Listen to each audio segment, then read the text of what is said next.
And good morning. Happy Friday, friends. I almost sent y'all. Hi, I'm Amy Beth. She's Allison. He's JP. JP. And we are the right side. We are having a Friday. It is a great day already. World, I am getting shoes for my little granddaughter today, and it's her first pair of shoes. So I don't care what happens today. It is a great day. However, the topics we are going to discuss may be heavy. So that's just a fair warning. But we have our usual lineup for a Friday. We have the word of the day. We have Yammer. We have the montage. And then we have guests because it's Friday and it's the Bussy Brief. Also, we have Maurice McCanney. And do you know how excited we are to have him on? He's a newly elected representative for North Alabama. I don't know what district. Republican nominee. Republican nominee. We are so excited for Maurice to join us. Also, because maybe he would be my rep if I lived at the lake all the time. So I can't wait to meet him and hear about his ideas and what he's going to do. But first, how is everybody on this Friday? I'm just disappointed we did not coordinate today. We're like I know- opposite. I world. know. She looks. Allison and I are pretty similar. Yeah, we're ready for What? Desert Storm 2.0. Why didn't anybody tell me you were wearing camo? I would have worn remember my No. favorite hat that you think is hilarious? Not the hot dogs. my first rodeo hat. Remember that hat? You've never worn that on the show. Mm. Yeah, that's where you So- got the nickname. Yeah, Dixie 2 Chains. So if you guys would just thumbs up and maybe we'll have a coordinating Friday. We needed a little pink I'm sorry. in our lives today. Well, I'm wearing my shirt of a band. I still don't know if it's a real band or not. I think it's from real. Wayne's World. Wayne's World. Excellent. Excellent. But you're good? Even though we don't match and I'm wearing pink and y'all I'm look trying cute to and think camo. What had happened was I don't know. I didn't sleep at all last night. I rarely usually, you'll go to sleep and you'll wake up like between the 1 and the 3. And last night I just could not go to sleep. It was awful. Really? Yeah, and then it's like, what do? You could get up and you could go do some laundry or some dishes or something like women do, but then that just sounds exhausting. So you just lay there and like roll around and stare at the ceiling and Well, you Kinda said lame. the 1 to 3 window. Do you know what that's called? What? The second sleep? No, it's called the witching hour.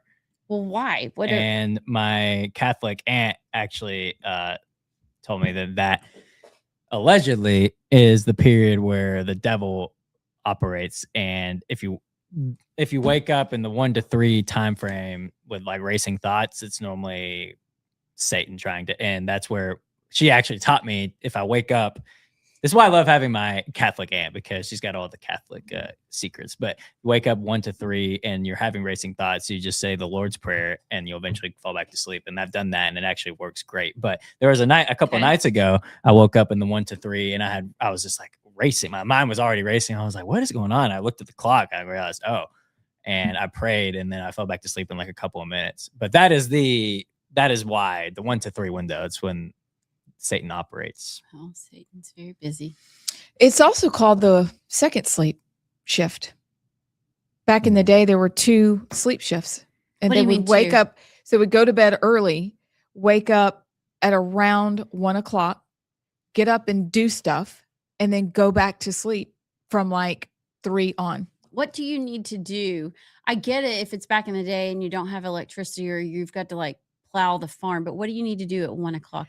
I used to have this saved on X and I'll go find it, but it was I'm a really whole thing. curious. Yeah, it was a whole thing. I just found out about 2 months ago. I was like, wait, because I've heard references to it, but we were not actually programmed to sleep 8 hours straight.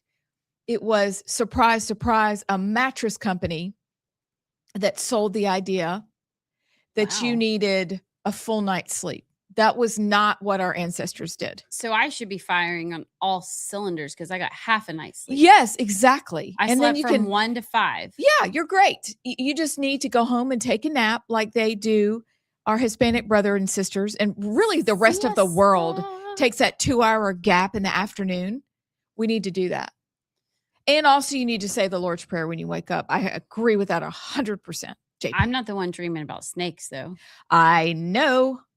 I don't know what's wrong with my we're dreams this nuts. week. Like, Did you do it again? I had weird dreams last night. I'm not sure what's going on. But the snake dream, moving snakes too, not just like, oh, look, there are snakes. Oh, no, they were moving.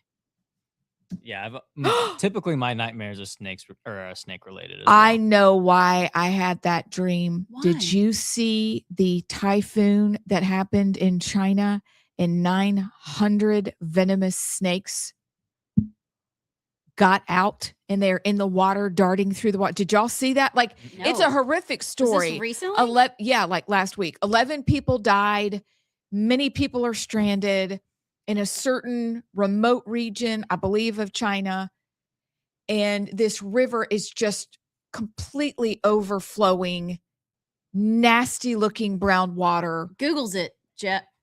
Jeb. JP. And Smile. the snakes, the 900 snakes have been released and they're That's the first time we've venomous. ever done that. You guys have got to see it. That's why I've had snakes. What's the island that has all the really deadly snakes on it that Guam? people try and go to? Oh, Isn't it Guam? Can Hold you on. share the? Yeah, let me. Share Or am this. I wrong? Well, Also- Ireland doesn't have snakes, but there's one that has. Oh yes, I know what. Yeah, I know. I don't. It's some random little island that is so. Oh, it gives me the heebie-jeebies. It's not Tahiti, is it? No, don't say that. I haven't been there yet. What is? So this is the typhoon and the flood that Amy Beth was talking about. Look, But put where are in the snakes? Google's the 900 snakes. I'm telling you, it's a real thing. That's why I had a bad dream. Oh, Oh, Ert. Absolutely not. I am. Hold on. Don't wait care. a second. What? Ha ha ha ha ha ha. Get the Here. one where they're moving. Get the one where they're no. zipping through. Yes, she needs to be as horrified as I was. Play some bad music with it too. That's Um, illegal. We'll have copyright well, infringement. copyright. You know what, Allison? I had to go in and trim out your when you played the Davy Crockett Are you song serious? to your from your phone. I had to go in and trim it out because YouTube copyrighted it. Nobody listens and makes money off Davy Crockett anymore. Oh, apparently somebody did. Okay, here, let me play Nobody this. likes that music.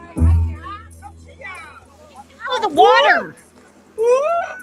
Oh, shoot, JP, make it bigger. I can't see. Okay, that's going fast. Oh,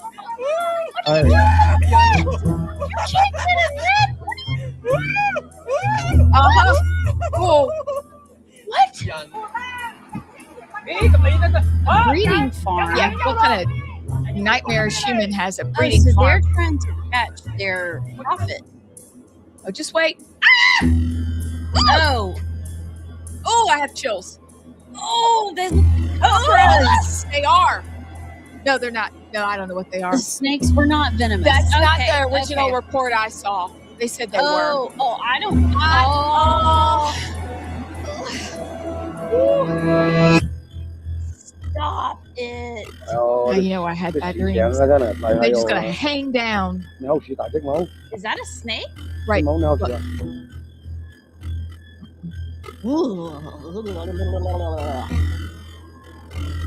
I'm like Muslim. What?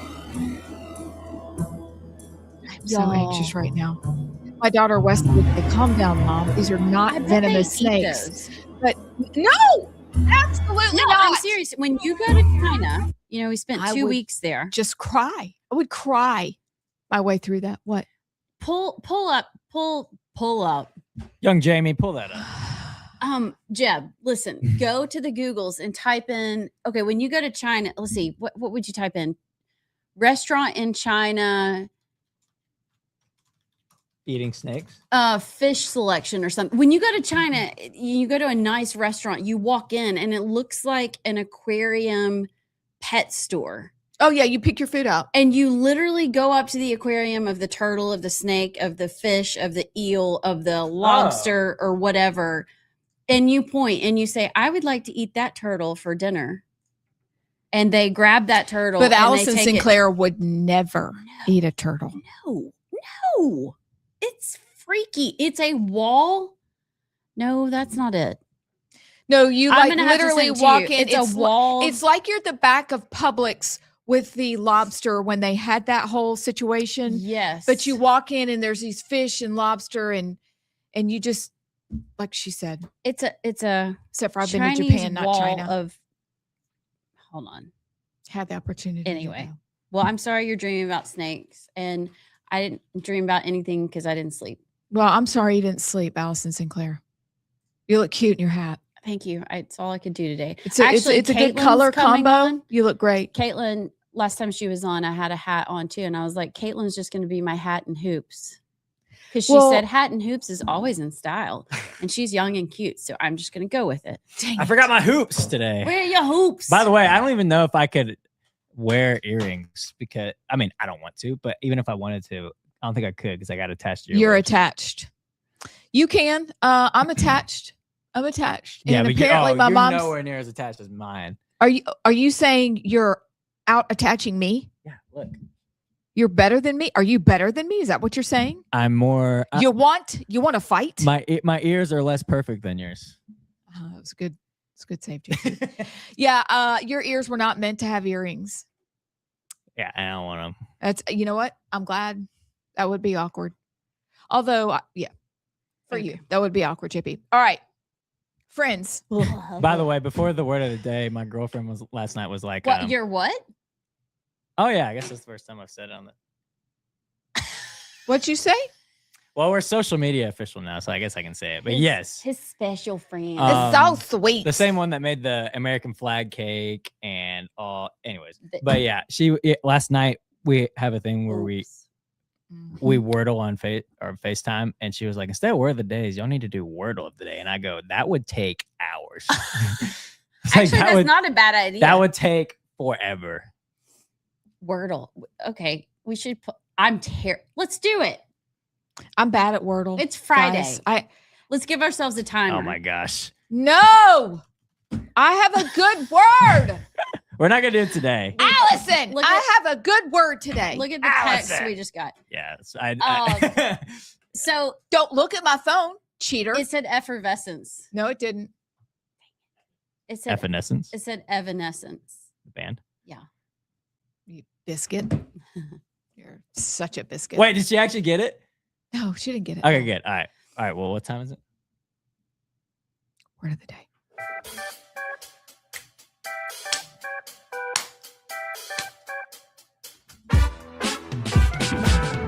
Three, two, one. I got too cute. I got too cute. What did you do, Ethel? I yanked it all. Darlene, what did you do? Oh. Okay, I'm back. All right. Listen. All right. This is a great word. Think about it. If you've had a pastor, your pastor will use this word. I can hear R.C. Sproul's and Rich Lusk, but I can hear R.C. Sproul using this word in sermons since we love to listen to him. Okay. Boy, he preached a banger today, even though he's been in heaven a long time. This word starts with an E. It ends with an E. Oh, okay. I told you. It means, you did tell me, but you got the word wrong. It means radiant splendor or brilliance. Radiant splendor or brilliance. It is often used in association with talk about God and in his glory. This is a great word. You want to add this word to your dictionary. E, beginning, E, end. Effervescence. Yeah, I was gonna evidence.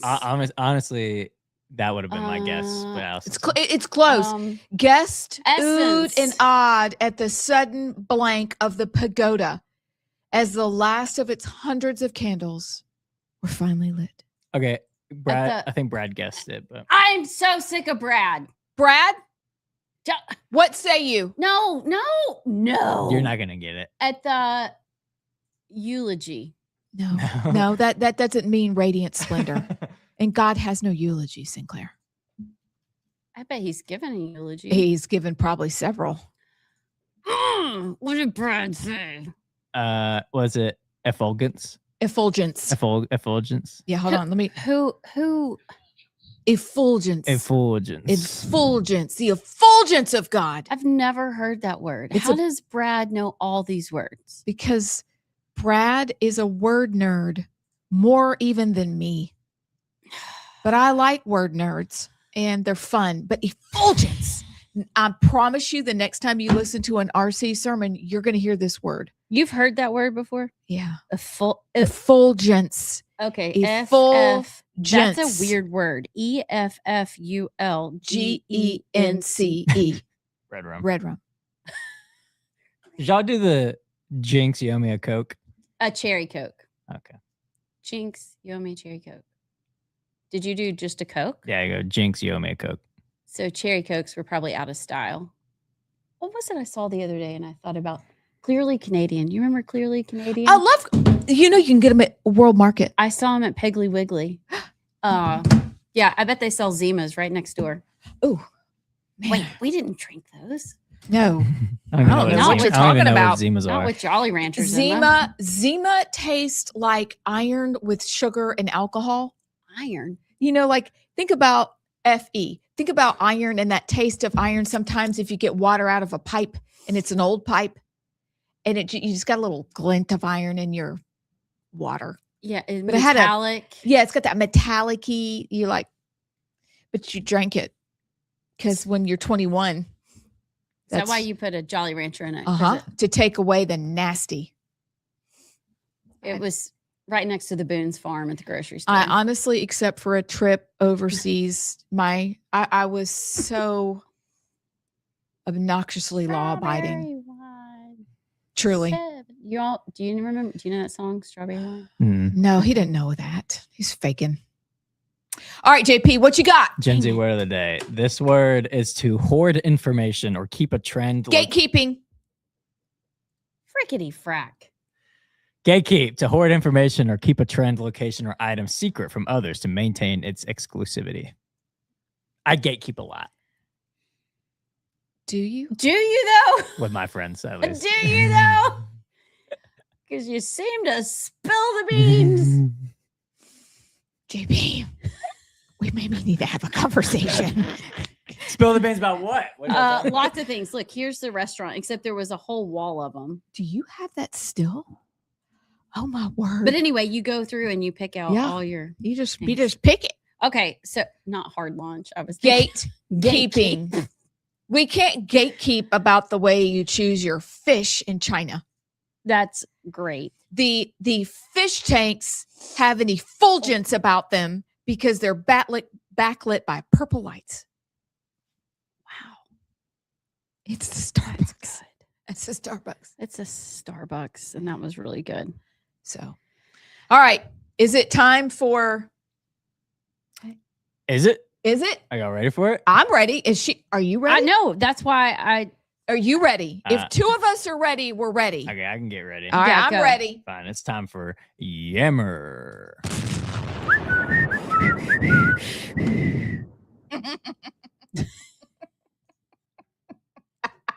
What? Do you want to go first? Or you want me to go first? Because I've got us a story that is in a surprise to no one. The SPLC pleads not guilty to superseding indictment that alleges defrauding donors. For a group that wouldn't know the truth if it smashed them in the face, they have pled not guilty. Surprise, surprise, surprise. surprise. That is my Friday update. What you got, Sinclair? I think I want to play a video. All right. Okay. Is that legal? As long as it's not copyright. It's not. She doesn't know what is not copyrighted. Allison, is it copyrighted? No, it's just on the X's. It should be really simple. Okay, play it. I don't understand. Okay. France Vive la France. beat Morocco. Yes. JP, I sent it to you. Okay. France beat Morocco in the FIFA World Cup. Okay. So this happened in London. Hmm. Exactly. What had happened? It's gonna take me a was- second to pull it up. Oh, well, we'll just sit in silence. wanna- It's No, don't sit in drama. silence. No, it's drama. What unfolded in London will perplex you in its lack of effulgence and beauty, That was good. That was right? yeah. That was your brown sugar Cortado. cortado speaking. And Okay. I think that the world is gatekeeping the reality of what is going on across the globe. But Okay, that was my cue. France beat Morocco. France beat Morocco. Is this okay? Therefore, this is happening in London.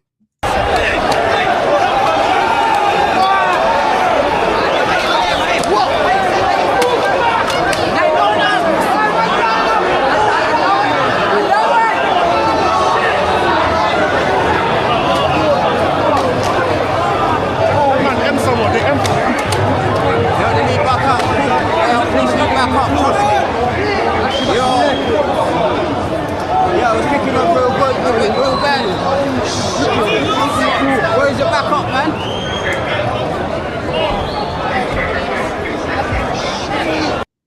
Okay. So number one, I hope the cops have more than a knife on them. Number two, immigration isn't awesome. And number three, the victim is exalting themselves over the victor, the oppressed over the oppressor. Like, what is that? That's stupid. Those were Moroccans that live in England that were destroying London and throwing things at the police and causing absolute mayhem because France beat them. What? Get them out. Kick them out. Why do we stand for this? Meanwhile, we have some Muslim bearded dude destroying churches in New York City, lighting them on fire, which is what they do. And we're like, okay, but we need to be nice. I don't know. It just, and you should have seen the Eiffel Tower was on fire because all the Moroccans in France went out and started lighting things on fire. Literally get them out. But that's when it tells you it's not about a country. It's not about asylum. It is about a religion, cult, death cult, sex cult that wants to destroy anything that doesn't adhere. They're looking for any excuse to take out Western civilization and to cause a scene. Amen. So France beats Morocco, so the Moroccans get out and destroy London. That's all I got. Mine is not. Shoot. Mine is We not need to as. set the clock. Mine is not as deep. It's just funny. Charles Barkley reveals he declined Swift Kelsey wedding invite because he doesn't go to weddings or funerals. That's funny. He said he didn't like to get dressed up. He really just wanted to go play golf. It sounds like So my it'd be son. one thing to be like, oh, I didn't want to go because it'd be a celebrity fest. No, I don't go to weddings or funerals. He probably has shorts on when he goes to his studios to do his job and shorts when he leaves. Keep going down. Keep going down. Where is it that he says is so funny? But that's just too much. I just want to hang out and play golf. I don't want to get dressed up and all that other stuff. But I appreciate the invitation. It was pretty special. Good. Cute. We'll be back, I think, with a montage. Then we've got Caitlin Bussey with the Bussey Brief, and then we've got Maurice McCanny. We'll be back. And say they drink for the taste, except maybe wine. And I sure didn't drink for the fun of it. I was drinking for three reasons. I was drinking, really, when it boils down, I've heard people say this in meetings, and it's true. I was drinking to change me, I was drinking to change you, or I was drinking to change the situation. One of those three things. Because when I was inebriated, I can control those things. I could be anybody I wanted to be. I could be 10 feet tall and bulletproof, or the cute little puppy. I mean, I could be anything I wanted to be. It wasn't like I was chained to anything when I was like I was when I was sober. Because then when I'm sober, I'm having to deal with all the negative ramifications of the times that I'm drinking. That's what takes some some patience. Is I see what you're saying. You have to, you got to clean out the wreckage because Yep. nobody, and usually there's a day or two where people are like, oh, it's okay, you were drinking, and then it all comes out, and it's like baggage and lobbing hand grenades, and then you go back, you're like, now I got a reason to drink again, so what do I do? So I guess if I were going to say something to people who are struggling with people who are struggling, it would be you do have to have some understanding, and you unfortunately can't just clobber them over the head with a 2x4. It's illegal. But you have to kind of be able to feel that conversation, when those times come. I've had good friends get sober and die drunk. I've had a lot of people in my life that I've seen come and go in that period of time. And and a lot of those people drank till the very end. And I would go see them, wasted out of their mind, withered away to nothing, none of their organs working, on a walker at 30 years old. Saw all that. Dear friends. But you just have to look at them with a little bit of sympathy and a little bit of pity. In some cases, it's really, when you get to that point, the real truth is you don't, on your own, by yourself, you don't have a choice anymore. You have to drink. Because you are so sick without it.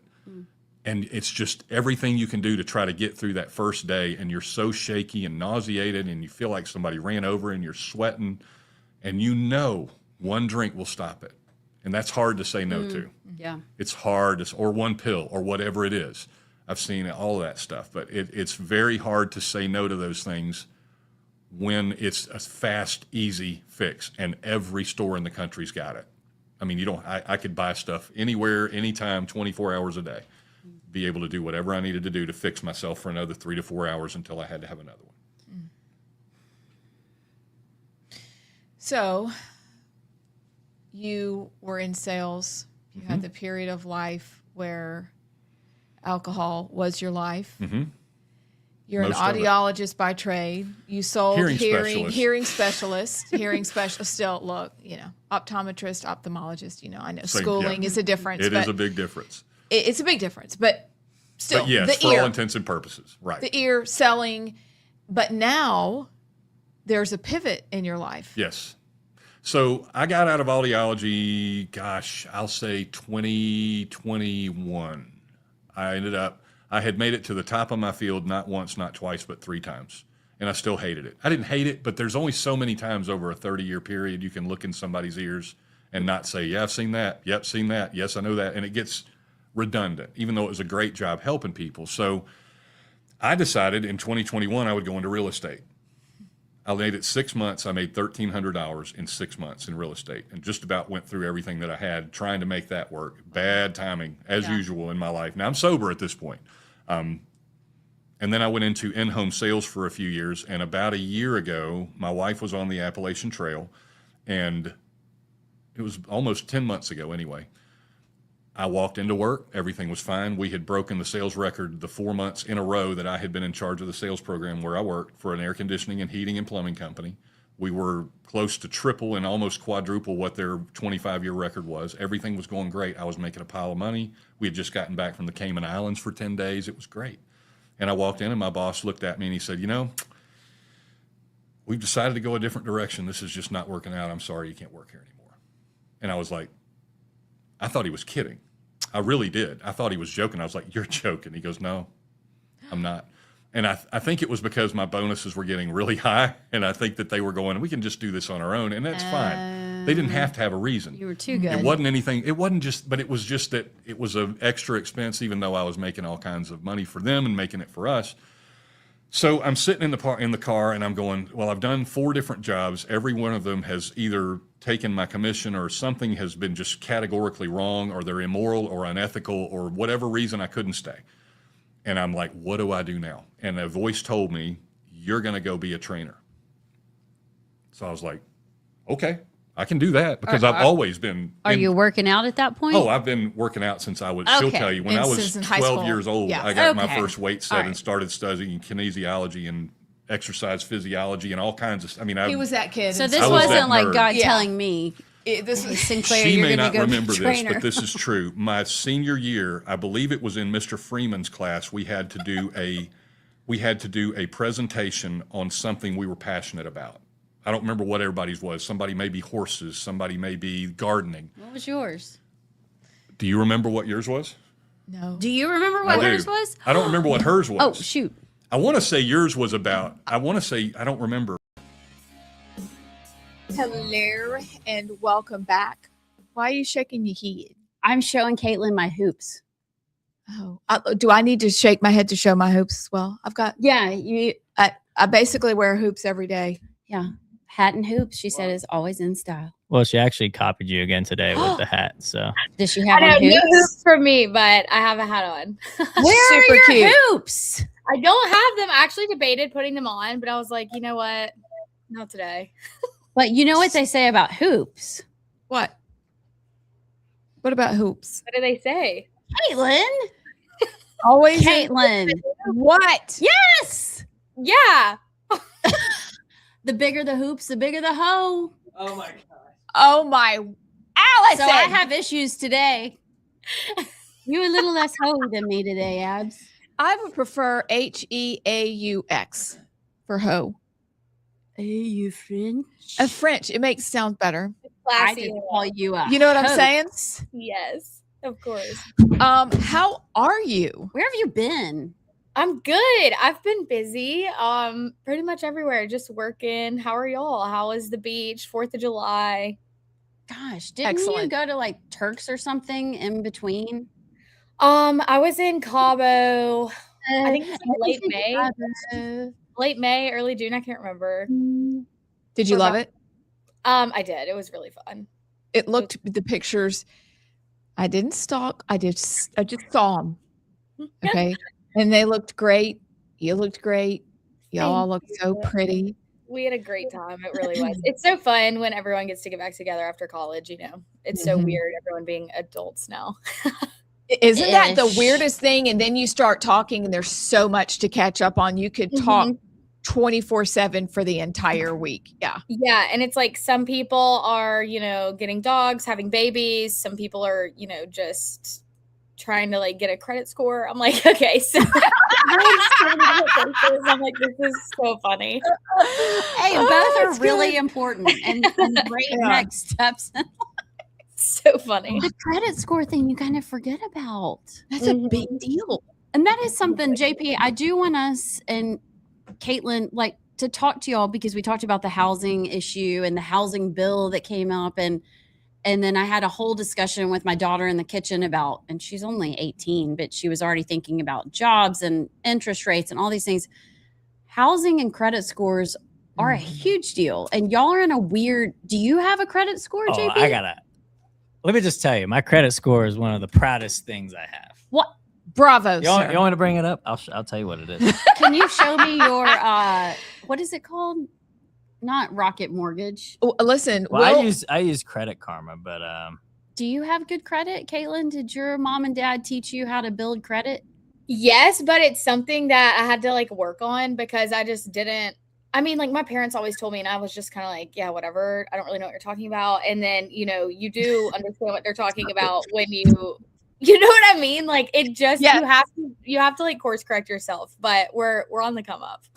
So what do you, JP, how did you build? So, we weren't planning on talking about this, but I think it's good for all of our Gen Z listeners. What do you get a credit card and you pay it off every month and you. mine is it's crazy. I went to Alabama for 1 year and I still had some student loans, obviously, but I've just been knocking out student loans every month and then car loans. It's amazing. If you're just not late on your bills and then do it every month, you have a good credit score. It's kind Shocking. of amazing. It's pretty self-explanatory. It's pretty funny, but they do get you, don't they? When you're in college and the lure of, oh yes, take this credit card. You don't have to pay it off for 2 years. I mean, it's crazy. But Well, someday we'll have a full discussion about how to build good credit. Oh, she's about to sneeze. This is so I good.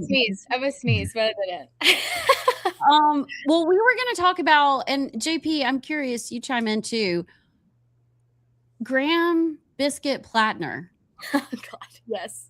What is DC saying? I mean, do you hear anything up there, or is he just far away I mean, in it's pretty Maine? much the chatter this week. What's interesting to me is all of these candidates and things like that are fully vetted before anyone runs them for office, regardless if it's a firm they've hired themselves or if it's like the DNC or the RNC or whatever. Like, people get vetted. You run oppo research. If you're smart, you run it on yourself just to kind of like see what's out there, what kind of narratives you can form to proactively get the messaging in the way you like. You want to be able to frame your own messaging, not let other people do it for you, right? So what blows my mind is this is definitely something, I mean, it's a credible claim. It's been proven true. So obviously it was out there before he even announced he was running for Senate. So what I don't understand is why, and I've heard sources say that he's kind of like, my past is my past. Like, I can't change it. I'm still going to run because this is something I want to do. I don't think that's smart. I think it was Politico kind of reached out to their campaign before the story broke and they were like, hey, we're doing this just so you know, like tomorrow. I think from what I understand, they immediately started polling other candidates because they figured this would be pretty detrimental to his race. And from what I understand, he has said he's kind of out of the race, but he's still on the ballot. And on Monday, I believe, is the last day for him to pull his name off the ballot or kind of just like sneakily keep it on. So who knows what's going to happen. The latest poll I saw had Susan Collins at 47 and him at 42 after all of this has broke. Wow. So I don't know what he's going to do or end up doing. But I mean, unfortunately, nowadays, anyone running for office gets a story like this. So I'm just kind of like, most of the time, it's kind of unfortunately something, I'm not numb to it, but it's just kind of like, I'm not shocked literally at all. The guy's a weirdo. And he's got a lot of ghosts in his closet, I think. So I'm not shocked that this came out. I expect more to come out if he decides to stay in the race, but we'll see. Is this similar to Eric Swalwell, where the Democrats had enough and they're like, we've got to get rid of you? Because you're right. Everybody knows, you know, everything about everybody who's ever jumped in. The idea that we had no idea is a lie. No, I think they definitely knew. And I think it was his original campaign manager. Don't fact check me on that, but I think it was this girl. I saw her doing an interview about it and she was like, we knew about it. Obviously we weren't going to advertise it, but like we knew that it could have came up. So I don't know. I don't think it was one of those situations where they're like, we've had enough of this guy. I think that I think they're probably like, oh shit right now, because that's a important race to keep the Senate for us or for them to, you know, flip the majority. So it'll be interesting what happens there. Susan Collins she's so solid. So I don't know who they're going to put up against her, but it better be somebody good. So is the deadline, you said Monday is kind of a deadline. Is that when they start printing the ballots? I don't know. I saw that on Twitter somewhere. It was this morning. They tweeted about it saying that he's like verbally saying he's out of the race, but as of right now, his name is still on the ballot and they have until Monday to like resign from that, I guess. Oh, wow. Just please go away, you know, for the good of everybody. But I don't know that he has it in him. Well, I don't know why they would have seen this guy with Nazi tattoos, all these other things that have come out about him and just his overall cadence and demeanor and run him anyway. So I'm like, whatever. I think their whole party needs to, for their own good, get together and be like, okay, we're literally going to end up being the Socialist Party of America pretty soon if we're not already, or I think they are. And we've got to get some more middle of the road candidates out here or we're going to suffer the consequences. And I think they're seeing kind of what happened to us in 2022 of we had all these like really hard right MAGA people lose. And now they're having, but I don't know, like in New York, those were going to be blue seats anyway, but you have all the like really far left socialist people winning. So I don't know what's going to happen. I think that their party is headed for a really scary place. But what's even scarier to me are the people that keep voting for these people. So I don't know what's happening, but Republicans have always lost the messaging war and someone has got to step it up. Like they really do. So I this veers off a little bit of, we wanted to ask you about birthright stuff, but you just mentioned the far left DSA candidates that suddenly, people are enraptured with them. Mm-hmm. What is it about the message that a seeming like group of people, especially Gen Z, is like, that sounds pretty good? Well, I think it's just the classic socialism sounds good on paper, but every point in history, when you look at it in practice, it sucks. And no one has cracked open a textbook since any of these like ChatGPT. Like, you know what I mean? You could literally tell most kids anything and they'll believe you if it's coming from someone on TikTok that they like. So I think the art of like fact checking and doing your research has completely been lost, but it's quite daunting. I think even people who aren't old enough to vote yet, just like the younger generation, of like how serious they truly, truly believe these like influencers, and they're being really built up in political ecosystems now of like, you can pay people to say literally whatever you need them to say because their voice is that influential. And it's just kind of like, I don't know, it's getting kind of messy. So I don't know. I think we're going to see a lot of those type of DSA candidates do well in the future in like these crazy states like Minnesota, New York, things like that. But I don't know. I don't know who is going to say it. I guess I will. But they're all literally terrorists or terrorist sympathizers. And I don't understand why it's being normalized. If I were Republicans in that state or even running in that race, I would be putting billboards of 9/11 everywhere I could buy and afford, and literally be like, how far do we have to get to literally be inviting them into our country at this point? I mean, to your point, I don't we literally fought wars, America did, in Europe against communism, against socialism, against everything that we are now openly ushering in America. The largest political party in America. What in the world used to, before we were born, but I mean, you had to have secret meetings underground with the communists because it was so frowned upon. And now, and I'm not so sure that the Democrats don't. Well, because let's be honest, the Democrats, everything they do is thoughtful and planned, and they're so much better at that than the Republicans are. Yes. So this doesn't just happen by accident. And you look at the John Fettermans and the what was the West Virginia guy's name that's gone now? Oh, that guy. That Joe Manchin. Joe Manchin. Like the normal Democrats that you can have a conversation with.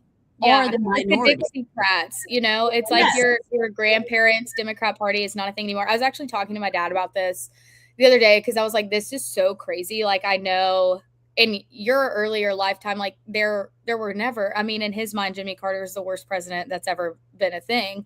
And he was like, it's the pendulum. He was like, it's going to swing back left. It'll swing harder back right. And it'll always go back and forth until the end of time. I hope that's the case because otherwise, I feel like the alternative is socialist, just like period.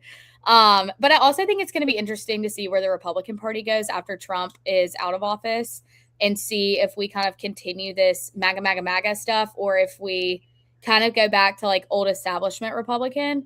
To be honest, I don't know what's better. I think that they've really just got to hone in on the younger audience and somehow make their messaging stick and not come off as boring or, you know, oh, they're stuck in their ways. I think that's probably how they win over a lot of the younger people, is kind of hitting them with this thought that like, hey, your parents are washed up and old. They're not free thinkers. They don't know what's right and what's wrong anymore. It was so different back in their day, but like, this is actually right. Like, you know what I mean? And I think that's where we've gotten people to believe that like, you can be whatever you want. Like you can be a boy or a girl, or you can be both, or you can be a dog or cat. Like it's crazy. But it's working for them. So I don't know how or why, but we have got to figure it out for real. 100%. So well, not really. I guess it's all in the same crazy loop, but birthright citizenship, the insane ruling, but now a hint that Amy Coney Barrett might flip. Yeah. Which is rare. Like, I don't know that that's ever happened. Yeah. Except maybe one time. Very politics. What are your thoughts? And but if you know, and I need y'all to answer this, what does that mean? What does that mean she might flip? Because they've already decided. Are you saying if Trump appeals it? Trump's going to appeal. And they're saying also. I don't think he'll appeal unless he knows he has the votes. Yes. And the rumors are that she may flip because she saw the advertisements that we talked about yesterday and all the bassinets in those homes walking in, and holy crap. So what are you hearing? What do you think? I think the decision was quite literally so ridiculous, but I also forget that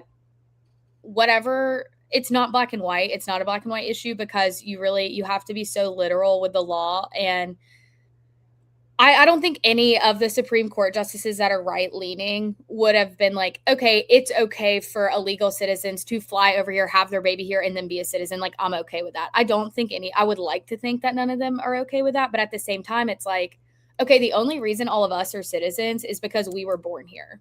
So it's like, how can you differentiate? And same with our parents and their parents, et cetera. So it's like, where do you draw the line and how do you differentiate? Okay, this is what deems, you know what I mean? So it would have to require so much oversight that I don't think the government would do properly. So I don't know. Like, I think it's a cluster of a policy, really, but I don't agree with it. I think that if you're an illegal immigrant and you have a kid here, cool. See ya. Like, I don't know what you do. It's cruel to say, like, yeah, you're gonna leave your newborn here and they're gonna enter like a really horrible system, and that's that. And I don't know. I don't know. But There's it's no other country in the world that has this amendment that you can't go to Italy and happen to go into birth at 7 months when you were just on vacation to see the Colosseum, and they say, welcome to being an Italian citizen. It doesn't happen. Totally. So let's just change the law. It's simple. Whatever they have over there, let's do that. It's crazy. It's seriously insane. And people in America acting like we are some like big bad monster for wanting to, even Christian communities saying that like this is unbiblical. My dad, I was talking to him about that, and he was like, bad news for a lot of Christians, heaven has a gate and there will be people turned away. And it's not to say that that's like the same thing, but I don't think it's unchristian like or unchrist like to want to protect your country and its citizens. And I do think that we need a better system for people who do want to come to this country. I understand it's the best place to make a life for a family and things like that, but it's not a free-for-all, and it has been for like the past, Biden admin and et cetera. So it's just like you have to have some sort of oversight on it, and it's already out of control. So why would we add fuel to the fire of just letting them come over here and give birth? You know what I mean? So I don't know what they were thinking. I don't know. I haven't heard all the like backdoor conversations that were had. I'm sure it was something, but I'm sure she'll flip if she needs something politically. Yeah. Oh, absolutely. It's going to be interesting. That's so true. Caitlin, anything fun happening in DC this weekend? Oh gosh, I don't know. I feel like a lot of the fun was last weekend. I know the fair is still up until the 12th, I believe, and then they're going to start breaking that down. But the flyovers here for the 4th of July were so cool. Did you go to the big fireworks show? No, I didn't go to it. We were in Navy Yard, so not that far away from it. And I mean, it was the entire sky. I actually slept through it. So classic. I fell asleep. So that's awesome. It wasn't until I was so upset. I woke up and I was like, oh my God, I missed the fireworks. But I saw a ton of videos. They were pretty. But I saw the flyovers all day. So that was good. But people traveled thousands of miles to see those fireworks. I know it wasn't my plan to fall asleep. I'd been at the pool all day, like when you're just hot and like tired. And Trump was talking, and I was like, oh, he'll be talking until 1 a.m. Like I can take a nap. No, miss the fireworks for sure, but it's okay. I'll get them next year. Thanks for being with us. It's nice to have you back. Have a fabulous weekend. Y'all don't get too. carjacked. I hear carjacking are down. Is that good? Is it better up there? I don't know. I don't have a car here. I'm sure. I mean, I think in different areas. Are you getting mugged every time you walk out on the street, or no? Okay. No, I'm not. Harris actually did get mugged at his apartment building a couple months ago. He's fine. But it was like a group of like 5 13-year-old guys. I'm like, okay. That's what it is. They're like on their scooters. What? It's happened to a friend of mine in Navy Yard. Yep. Yeah. Oh my word. But no, we're good. Everyone's good. Your dad will be happy to know that. Stay safe. I know we will. Good to see y'all. Good to see you. She's so cute. And she had on her hat. I think we make it a fine. thing. All right, fine. Next week, Friday hat day. Hat and hoops. I am going to wear the my biggest not hoops my you can first find. rodeo hat. It is camo. I have declared it. Brad from Crimestone knows about the hat perhaps. Wait, we didn't have video in our last show. Never mind. You don't know about my hat. Well, we described it. I have one of these hats, but I Bedazzled. also have a bedazzled camo, Bedazzled. and I'm wearing it. Okay. So, well, we haven't even done the montage. The montage just stepped out of the room. The montage did step out of the room. Bye, And now- montage. But that was awesome to catch up with her. We did miss having her on. Interesting to get her thoughts on Graham Plattner and birthright citizenship. Also, I really, really think and hope, I genuinely have high hopes for Amy Coney Barrett. Also, I still haven't given you the breakdown of how she could be compromised. That would be a good story, actually. I'm just telling you, and I know we have a ton I of haven't- text messages. I have an update on the explosive diarrhea. Is this a good time to talk about it? Yes, since it's the always. montage- Is this about like blueberries? The This is the parasite? The parasite, Yeah, the why don't you- cytoplasmosis. Mhm. So I sent you this was the first because they can't figure out where it came from. They're like they can't drill down to okay, it is blueberries from Walmart. They can't. Usually they can do that. But allegedly, they have decreased funding at the CDC, and so they're having trouble. Like they don't have the money to track these things down like they used to. The first theory that I saw yesterday was that it was from Cisco products. Oh. Now, this is allegedly. I don't want to throw Cisco under the bus, but this was the first person I saw Cisco products, and specifically in Taylor Farms bagged salad. Okay. Bagged salad. Bagged I love salad. bagged salad from that label. I get that label all the time. So I sent that to you because I know your husband, who deals in explosive diarrhea, would be very curious to start hearing the theories. Yes. Well, it just came out that, and then the video was, scrub. Like, don't just rinse if you're going to eat fresh fruit and vegetables, don't just rinse it. Like, take the Brillo pad and scrub it. Scrub. How do you scrub blueberries? Or is this just lettuce? I think you put it in vinegar and water and baking soda. Oh gosh. How about we just don't eat it involved. for right now? Because what they are reporting now is Taco Bell, which has its issues of explosive diarrhea anyway, has removed lettuce, guacamole, pico, and onion from several locations to prevent the spreading of the diarrhea parasite Cyclospora. And then it goes on to say Taco Gross. Bell is leading the way on preventing diarrhea. Thanks, Taco Bell. So ironic. Y'all, I just think that for now, like I love my blueberries and my yogurt with my chia seeds every morning. Yes. Not No. doing it anymore. No, I tossed out the rest of my blackberries. I may or may not have given some to Chris yesterday, but I left blueberries off of my grocery order last night. I'm like, we're going to be done with this for now. Yeah. Done with bagged lettuce. And the last label that we're supposed to be careful of, I threw that out. I'm done. I don't want to get that. It's not worth the trip to the hospital with IVs, and not only is it explosive diarrhea, y'all, I just enjoy saying that. It's kind of funny. Fufu. Yeah, it's Scupsy the foo-foo, but it's dramatic. It's not just diarrhea, it's explosive. It's like nuclear diarrhea. I would, yeah. And I've known people who've been sick with it. And let me tell you, not a joke. So it's not worth the blueberry. Not worth the blueberry. Even though I don't think this is where this person got it. Where did Scupsia the Fufu come from? Okay, my stepdad, growing up, if you had issues, he always said, "Do you have Scupsia the foo-foo?" And so it just stuck. Oh, interesting. It's funny. It means explosive diarrhea. It's more dignified. Hear that from the bathroom? Like, oh no, he got the parasite. and the Scupsy.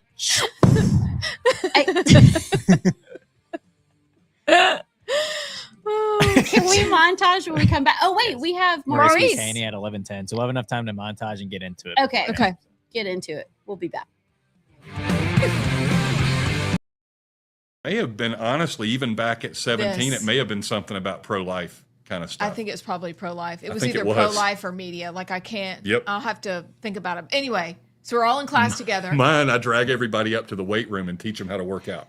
I was 17 years old. But I told him what muscles this worked, how to do it, the right form. So it started So even before that. Yeah. It's in them. So I thought, okay, cool, be a trainer. I can do that. I mean, that's, you want to talk about, and at this point, I'm overworking for somebody else.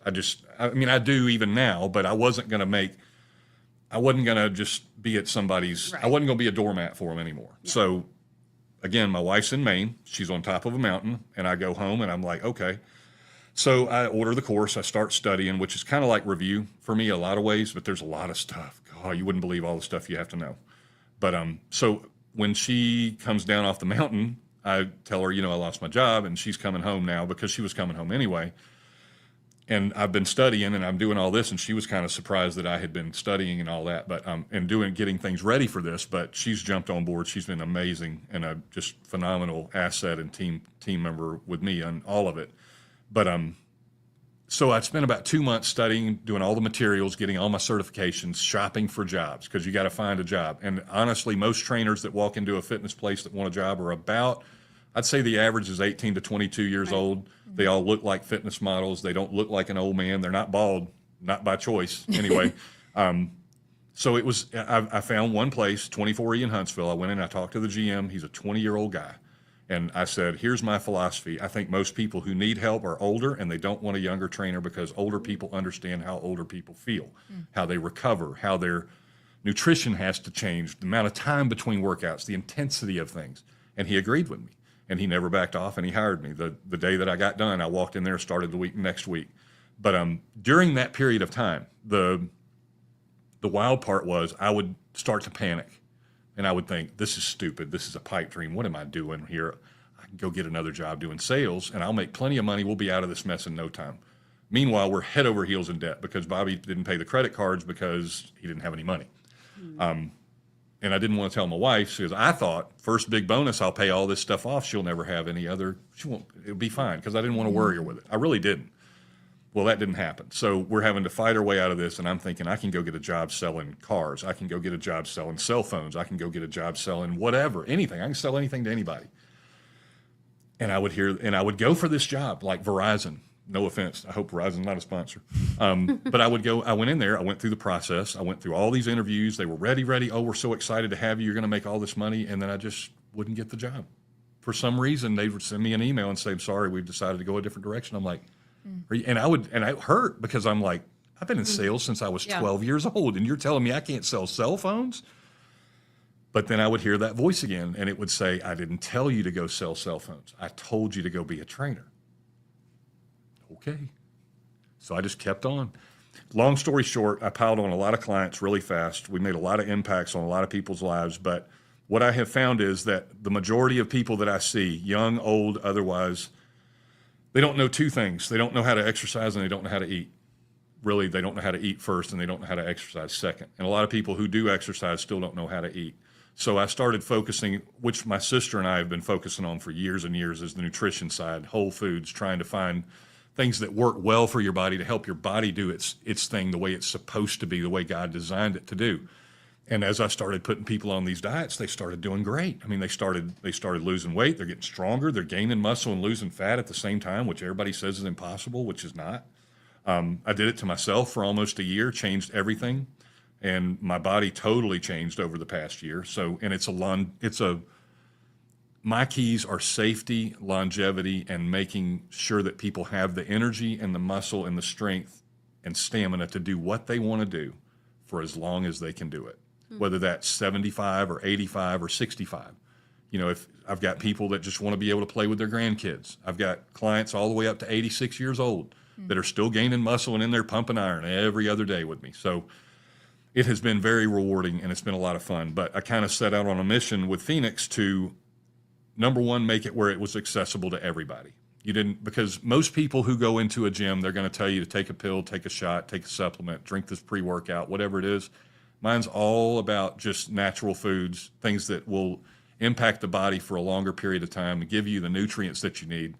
You know, I can put people on a diet that you can lose 20 pounds in a month. I can do it. Absolutely. You're going to be miserable. You're going to be sick. And as soon as you come off of it, you're going to gain it all back plus 10. We all know that story. Mine is what I do is more geared toward health than quick fixes or things like that. So we try to get a little bit better every day, whether that's what we eat, how much water we're drinking, how much weight we can lift, how far we can walk, how fast we can walk it, just a little bit better every day. And if you get a little bit better every day, then you look back in 3 months, 6 months, and you go, wow, when I started, I couldn't lift 20 pounds over my head. Now I can lift 50. That's progress. And it works for people because it's not, I tell everybody it's not really rocket science. Hello and welcome back to the Right Side. Hello. I'm Amy Beth. She's Allison. He's JP. In a few minutes, we are so excited to invite Maurice McKinney on, who is a newly representative. Well, not representative yet, but after November, he will be. But first, we have the montage. For views.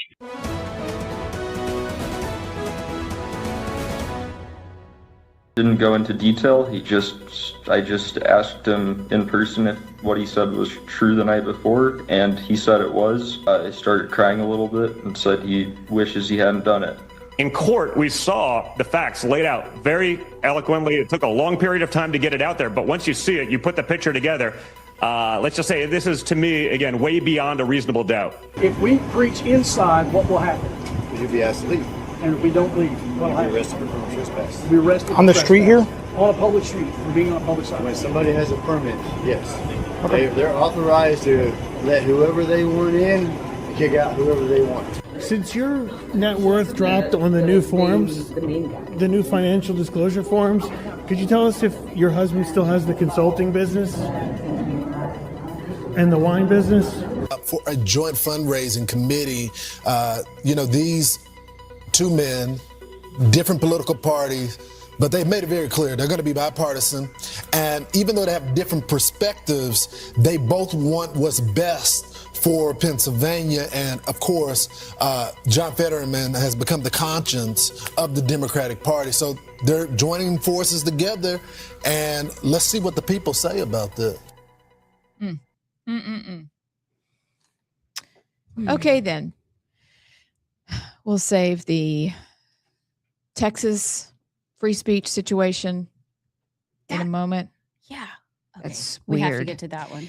So and this may take longer than just a few minutes, but this Lance Twiggs on Tyler Robinson completely obliterating the hot garbage mixed with hot dog water that Candace Owens has been spewing like a fire hydrant. I just thought of the State House basement, the cafeteria. You kept saying that. I did. I'm sorry. One Forgot of about Wesley's that. roommates used to say that. It was so It's funny. very descriptive. But it's the whole situation. But she just dated a Republican. I don't know if you follow her, but she has a good take on the whole situation. But what are y'all's thoughts on the testimony, on the text messages that they showed screenshots of the videos that they saw of Tyler Robinson? And yet there are still people who will pretend that despite the evidence, he didn't do it. I mean, it's kind of retarded. I'm so proud of you for saying that. Well, I mean, Wait a second. Everybody pause. I thought it would be me. Do you know how often I want to say that and I don't? Listen, that is look, there are two ways you can use that word. One is offensively describing a person who is special needs. And that's why we call them special needs now. And that's a real thing. But that word also existed in humanity to describe somebody's growth or thought process that was also behind. Not talking about the people, we're talking about the growth process. That's retarded if you're still looking at all the stuff and you're like, that ain't real. JP, please turn on your camera. The last like 2-3 minutes is so Amy Beth to go. That's just so retarded. Wait. No. Okay, let me specify. And then she had to clarify what she meant because you always clarify terms, and I don't want y'all coming at me, bro. No, it's good. That fire can be retarded too. Yes, it can. You can retard the That's fire. right. Yeah, That's we're right. just trying to retard all the retarded conspiracy theory claims. Thank from you. Candace Owens. Yeah. Thank you. This reminds me of the South Park where they're in the court or the meeting and they start calling things gay. Yeah. And they're like, it doesn't really mean gay. But did you run that? Anyway. Yeah. Yeah, when you run the red light and rev your motor, yeah, that's gay. But when it's not like the same gay as if you're a homosexual gay. It's different. And then he's like, well, I'm gay. Anyway. Okay. Abs. That's good. So now it's a free for all. We can officially say it. Well, I mean, the S word's been dropped this show. Abs just said retarded. It's good. It's the coffee. JP, don't ever That's bring my coffee. fault. You know, again. I figured it's been a long week. It was Friday. I was like, I'm gonna get them coffee. Okay. It's so sweet of you. Now, probably my whole family's like, Mom. Oh. They probably won't talk to me. It's fine. okay. Steve Day says it all the time. And I'm Yeah. like, if Steve And can other say people that we like say it, but it's a real word. I don't want that word to be hijacked. But if you continue to dabble in the conspiracy that he didn't do it, that is ridiculous. Well, I'll just say this because sorry, I'm trying. We're not gonna be able to bring it back to you. Ridiculous. I just want somebody to say gay retard. It's gay and retarded. Anywho, I did see. I'll actually say I saw Jack Posobiec. He retweeted Jay Town actually on Twitter. He retweeted J Town. J Town commented. Don't on one tell of his J Town posts. that. I'm sorry, and I hate to. I'm sorry. I hate to. Wow. Blow up J Town like that. But what he said, I thought was telling because J Town was the former U.S. attorney for the Northern District of Alabama, and he said, with all of the murder cases that came across my desk, there wasn't a single one that had nearly the amount of evidence that this one has, and I won every single one of those.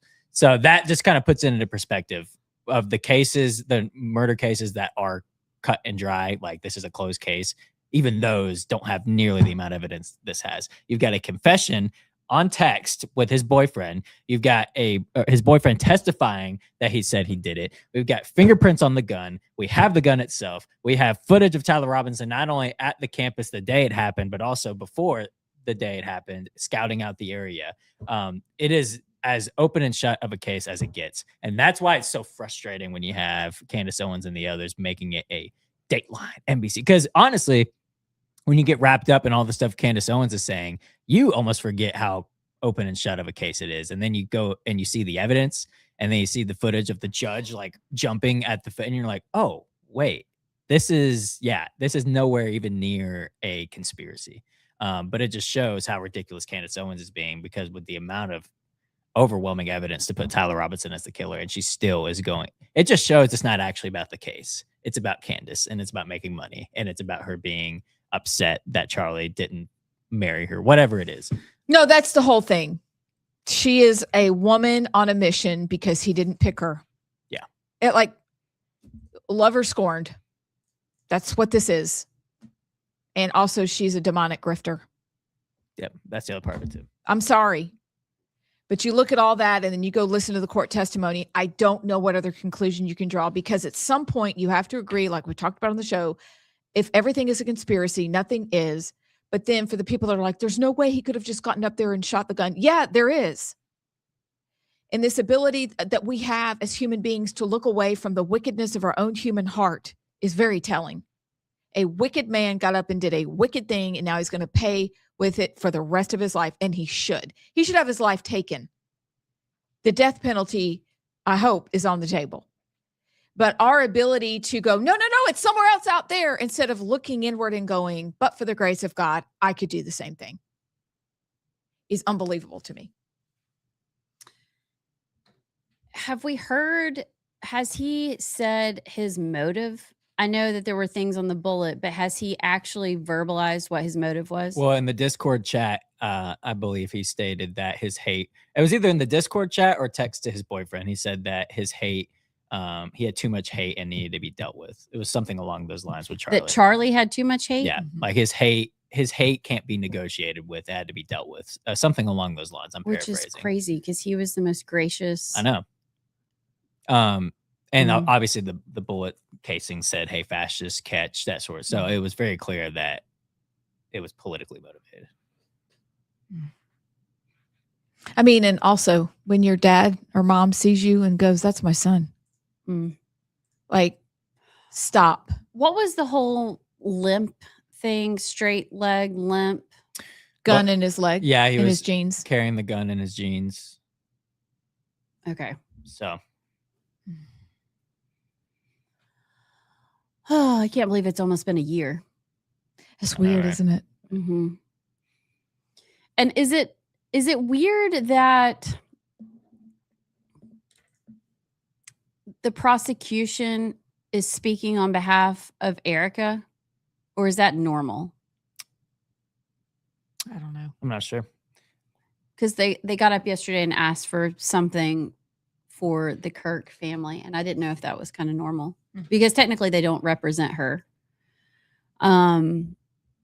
I think that this is going to be fairly quick. But so, did they decide today if it goes to trial or not? Because usually it's with a grand jury. They don't have a grand jury. It's just, I guess, the judge. But I believe so. So today will be the decision. I have to go back and double check, Whew. but it's coming soon. It's been going on all week. So Dang, Daniel. All right. Okay. we've got our next guest on if you want to intro him. Absolutely. So, making his right side debut is Maurice McCanney. Maurice, how are you? I'm doing great. How are you? We're so happy to have you on House District number 1. Like, you could wear a jersey with McCanney in number 1. I mean, like, Yes. if you're on the field of play, it's like the best number. Yes. I love it. I love it. Hadn't thought of that. I think I'm going to have to get with the team and we're going to have to get that to marketing. I'm With just the merch. team. See, With the he's team. already picked up the verbiage. He's got the Yeah, team. I'm sorry. I underdressed. You're in a tie, and and y'all match though. Well, Y'all got the- yeah.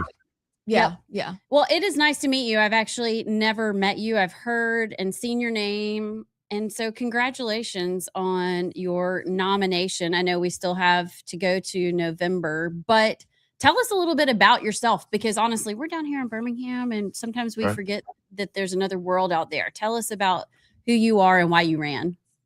Right. So I'm a lifelong Lauderdale County resident. I lived in Cloverdale, which is in the northwestern part of the state. Lived there for the last about 45 years, but always lived in Lauderdale County. I'm 52, well, almost 53 years old now. I went to Sanford, actually. I saw the diploma in the Nice. background. Yeah. I Would y'all have been graduated there in together? 96 and 97. Okay, I graduated in 94. Wait, I got there Okay. in 96. Okay. Are we all friends and we are Were reconnecting? we there together? That's right. I don't know, but we're all Wow. Bulldog. Go Dogs. Okay. Go Dogs. And then I graduated in 2001 from Cumberland School of Law. So Sanford they treated me well, their family. I'm on the alumni board there, so it's always home. So Birmingham, I love Birmingham. Spent a lot of time there and still do occasionally. But got married in 2003 to my wife Lorraine. She is from Australia. And so she's been here now, 23 years. And we have one son, James. He's 16 years old, about to be a junior. We're doing the whole dual enrollment thing. Oh. It's exciting. Yes. Haha. Not It's really. a lot. Is he at Lauderdale County? No. So my parents, oddly enough, the summer before I was to start at Sanford, my freshman year in 1991, they started Victory Christian Academy. It's a Yes. private Christian school here. So for 35 years, we've been training champions for Jesus Christ, and he is a junior there, and will be graduating in 2 years. We've had 5 graduating classes, which doesn't sound like a lot, but then when you put the math together and say, well, it takes Yeah. 12 years. Yeah. Huh. So we're excited. He'll be the 6th class unless we have more students coming in. After 2003, I worked for TVA at Browns Ferry. I was an assistant unit operator. I love the work, love the people, miss them a lot, but I don't miss those rotating shifts. So which were a killer. Now I'm an attorney. I got uh, licensed by the bar in 2014, and I've been practicing ever since with my law partner, Johnny Woodruff, here in Florence, Alabama. So, just for fun, we have a Hmm. house on the Colbert side. Okay. So next time we're up there, I'm gonna have to come find your law practice and introduce my husband and myself to you. This is so exciting that you're there. Absolutely. Absolutely. Yeah, Florence is a great town. It's Yes. absolutely great. It's a lot going on. Tell me what your plans are for your district and some things that you might like to get done. Sure. Obviously, this is my first foray into politics outside of running in 2022 against the incumbent and losing by a couple of percentage points. So, since 2022, I've really made an attempt to get out and know my county and get out to know the area. You live somewhere for 50 plus years and you think, oh, I know the people, I know what's going on in my county. And I discovered there were parts of this county I didn't even know existed. And so just getting to know the people, um, and it's not exclusive to Lauderdale County, but people are struggling. They're hurting. A lot of people feel like that there just is no hope, that they don't have a clear path forward or a way out. And so, in listening to those concerns, obviously the economic situation all across the country is first and foremost. I am a Christian and I am a conservative, and so my heart goes out to those people who feel like that, there's no way out. Obviously, I believe God holds all the answers to our situations. Um, but a lot of people want practical answers. So what we have to do is just make everyday life affordable. That includes what when we go to the grocery store, when we go to the gas pump, when we're going to buy clothes for our kids for school. That those types of pressures are about to mount and exponentially get harder because August is right around the corner. And there are a lot of people making tough decisions about how do I provide the best opportunity for my child to for this school year. And those are things that unfortunately everyone faces. It's just that sometimes people don't believe they have good options. With that in mind, one of my aims is to um, look at what government is doing, look at what government is spending. There are a lot of things that government spends money on that, quite frankly, just aren't necessary. And it, quite frankly, doesn't become the role of government. A lot of times, government is in places that it just shouldn't be, and so I believe in giving back to the people the power that rightfully and constitutionally belongs to them. What surprised you most about you said you ran in 2022. Mhm. This election cycle specifically was kind of a doozy. Was it really Mhm. different than when you ran in 2022? And what surprised you most about this election? It was vastly different than 2022. And what really surprised me is the amount of money spent this election cycle. You can just pick any number of news publication, and you'll see the numbers that were spent Mhm. in all these different races, particularly the primaries. I was just really shocked that many races were 750,000, $100,000 per contest, or $1 million per contest. And so it gets you to thinking, for a 60-ish thousand dollar a year job, why are people so willing to spend that amount of money? And of course, the conspiratory mind uh, that I am trained to think with as a as an attorney, there are a lot of uncomfortable answers to that question. And so, um, my main goal is to restore the trust and the confidence of the people in politicians. I get it. I was there too. And prior to 2022, the only thing I did was complain and say, well, these politicians just, they're out of touch. They don't understand people. And so I finally decided to do something about it. Mm. Which is inspiring in and of itself. And so, even though there's a bit of time between this and the next election cycle, what would you say to other people that were like you, that were frustrated and like us before we've gotten involved? And instead of complaining, what's your word to them? Oh, I think competition makes everything better. Every arena of life, competition makes everything better. So, as a voter, it is your right to voice your opposition to the things that is happening and what elected officials are doing. And in 4 years, if the citizens of Lauderdale County deem that I'm not doing what I said I would do, and that I'm not reflective of their values, I 100% anticipate and expect a challenger. Um, but I don't believe I'll do that.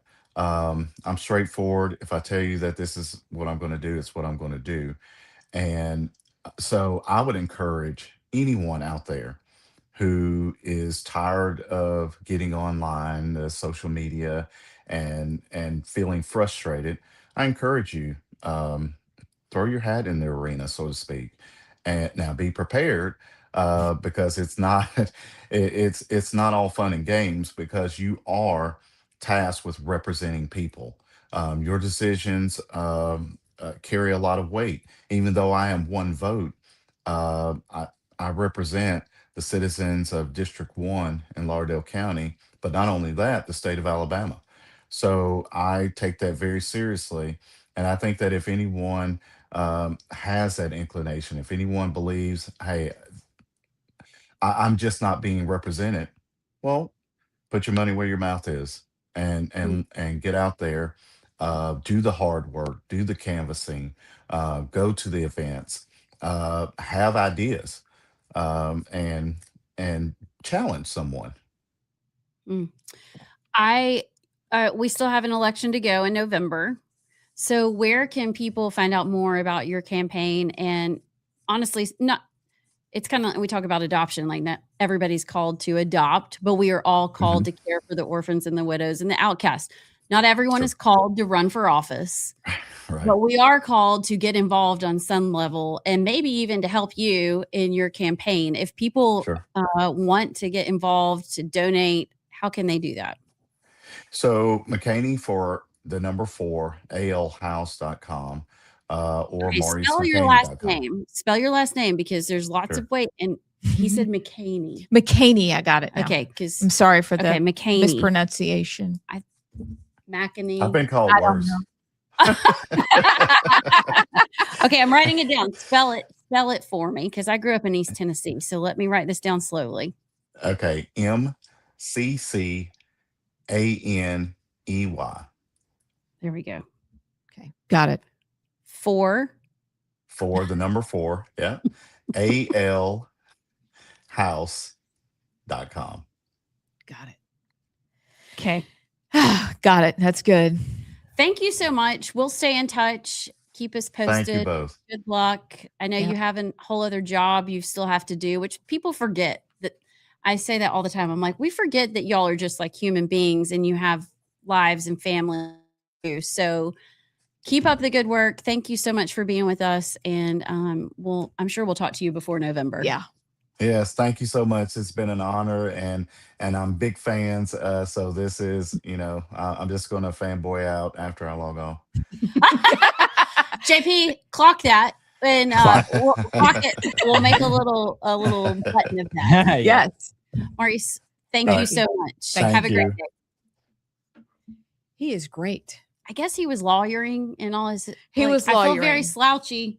You're not first slouchy. Time meeting. Well, Abs just knew. Abs understood the assignment with pink today. She got it.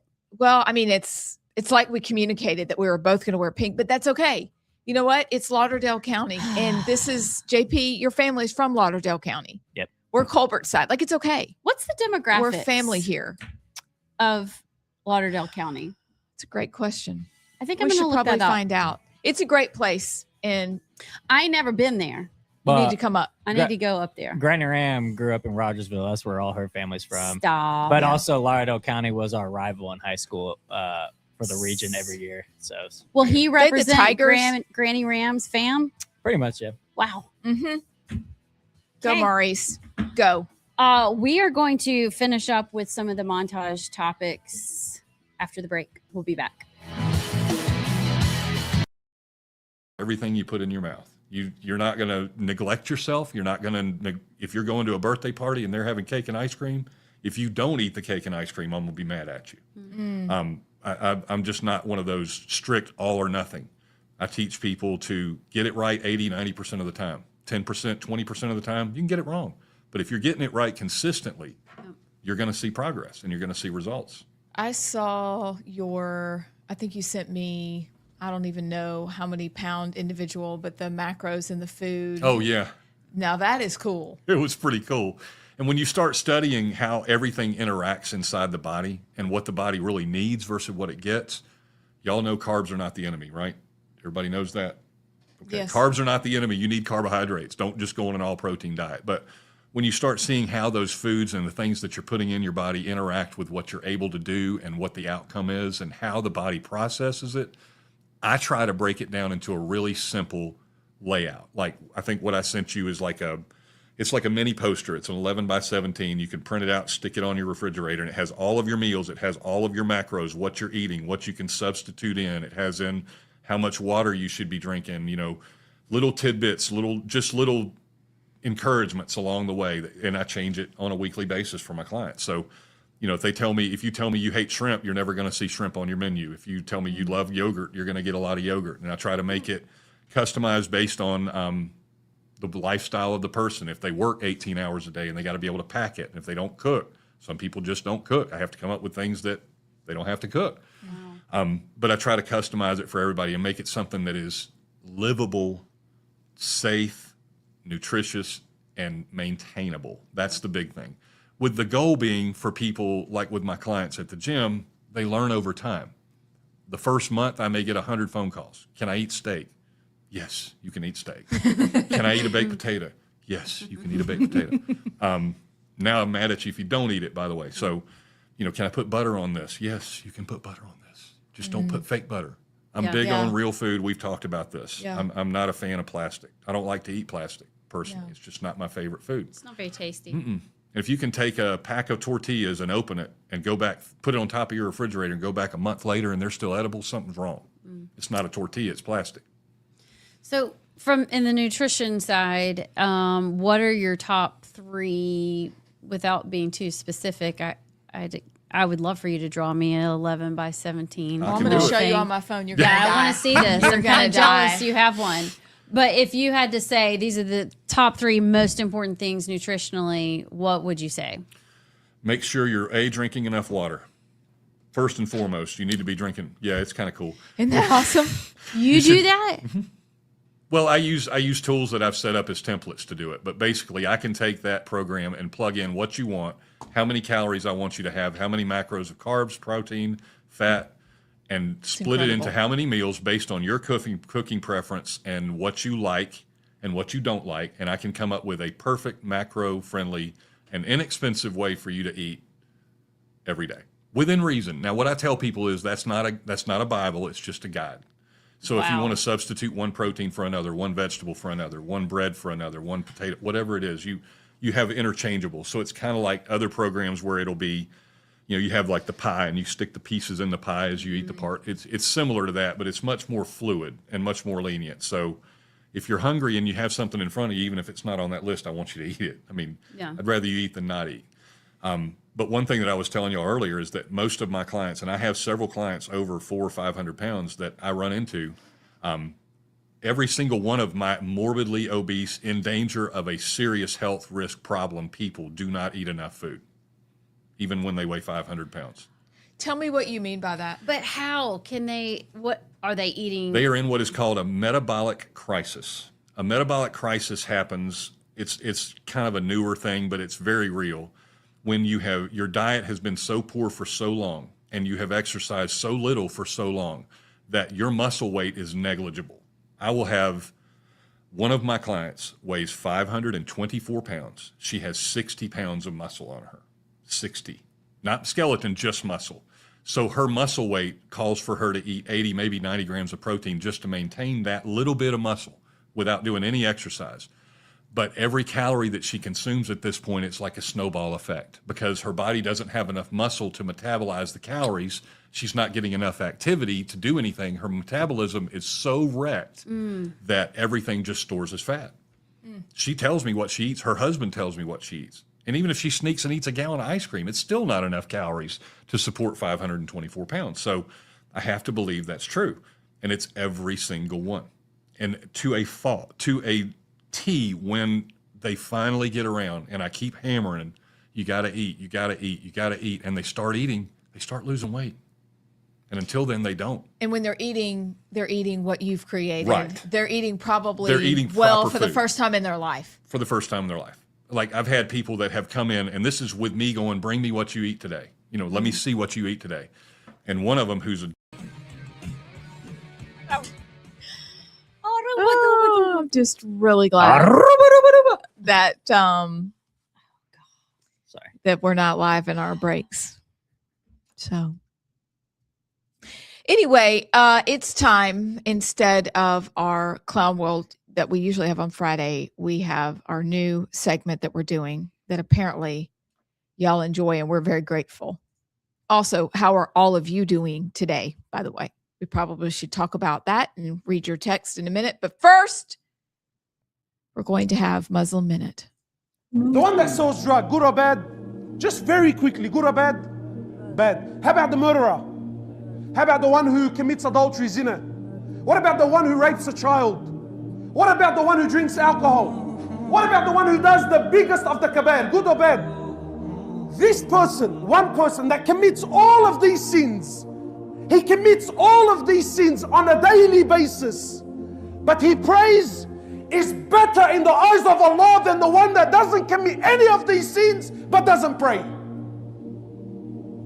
So you and your brother, yeah, I'm a good guy. Habibi, God, pack that up because it's not going to work on the day of judgment. Any person that misses one salah, one, not two, one salah, you miss one salah for no reason, you're worse than a murderer, you're worse than a rapist, you're worse than a terrorist, you're worse than a pedophile in the eyes of Allah. I wish so desperately that they understood the grace of God, and instead, no. You rape, you murder, you commit adultery. But if you pray to a false God, if you pray, then you're better than those people. Okay. Is he saying you can do all those things and then just pray? Or he's basically, well, he's saying if you don't, he's making a case for prayer to Allah, that you can't miss any prayers to Allah, and anybody who does all those other things that are hideous, but you pray, you're okay. Well, what that also means is that, because as we know, the Quran does excuse, and you could honestly argue promote pedophilia amongst other things. But in their eyes, what they're saying is that us Christians are worse than Muslim pedophiles, because as long as the Muslim pedophile doesn't miss his time of prayer, then he's good. Which whenever I think about or I see those clips, I automatically think about the response that they would have, and their response would be, well, your Bible just teaches that you can just ask Jesus to forgive you for all of your sins and you're good. But here's the difference, though, is that we're not better in the sense of like, we are not better than anybody else, non-Christians or anything. We are not better than anybody. It's Christ and the blood of Christ that's over us and forgiving our sins that makes us different. it's not anything we've done. It's like we're not better in the eyes of God, in the eyes of Jesus, than the non-Christians, because we're sinners just like they are. Like that's what Paul wrote in Romans, that he's the worst of all sinners. So it's all Christ centered. So in the eyes of God, it's not like, oh, well, Allison, did this awful thing today, but she knelt down and prayed at the exact right time. So she is better in my eyes than Amy Beth, who didn't do that thing, but she missed the prayer. Therefore, Allison is better. That's not at all what we are. All on an equal playing field in terms of we are all sons and daughters of God. The thing that makes us forgiven is that we accepted Christ's blood over our sins. And, that's the difference. But I can already hear them argue that, well, Christians just say you can just pray and you're good. That's not the case. And repentance is actually not just, okay, forgive me, and then doing the thing. It's actually repenting and not doing that sin anymore and having a turn face.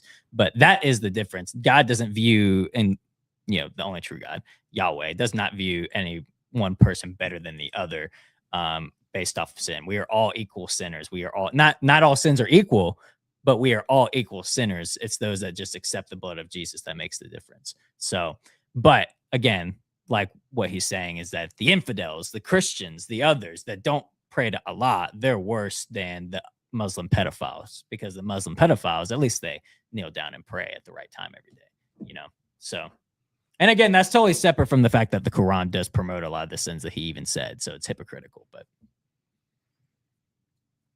I think too, like you think of the woman at the well, and people use that all the time. Or Jesus eating at the table with sinners and the tax collectors and all the terrible people. They're like, yeah, well, Jesus went and he hung out with them. Well, he went and he was gracious and had mercy on them. And then the last thing he said was, go and sin no more. That right there is just do your prayer. What is it? 5 times a day? And then go rape that child. You're good. You're good. It's why, do your prayers 5 times a day, go lie and enslave the Christians, and then you're good. That's why we can't cohabitate with them. It'll never happen. Well, no, it's going to happen, and it's not going to end well. Agreed. It's hard to stomach that. But the other part that's hard to stomach is that the progressives, remember, we were talking with Caitlin about the old-time Democrats that you could have a conversation with and reason with. We're talking about the progressives. You hear no outrage from them when they say things like this. There's no outrage from them on wanting to set up a new community in Arkansas or in Texas or in Dearborn or the land that they're snapping up or the churches that they're buying all across this fruited plain. You hear no outrage from them about specifically the one subject that they are most vehement about, and that is the treatment of women and the perceived injustices against them, which tells me they're not actually serious about what they're saying, or they would be outraged by the excuse of rape and committing adultery if you just pray. They're not serious because they don't understand. Maybe they haven't done their homework. Because as I understand it, also there are many Muslims who do not know what the whole book says. They don't know of the triad of books that they use for their religion, all the things that has been said or the history in the past. They don't know that, but progressives certainly don't know it. And that's why I cannot take them seriously when they're like, the Republicans are going to do blah, blah, blah.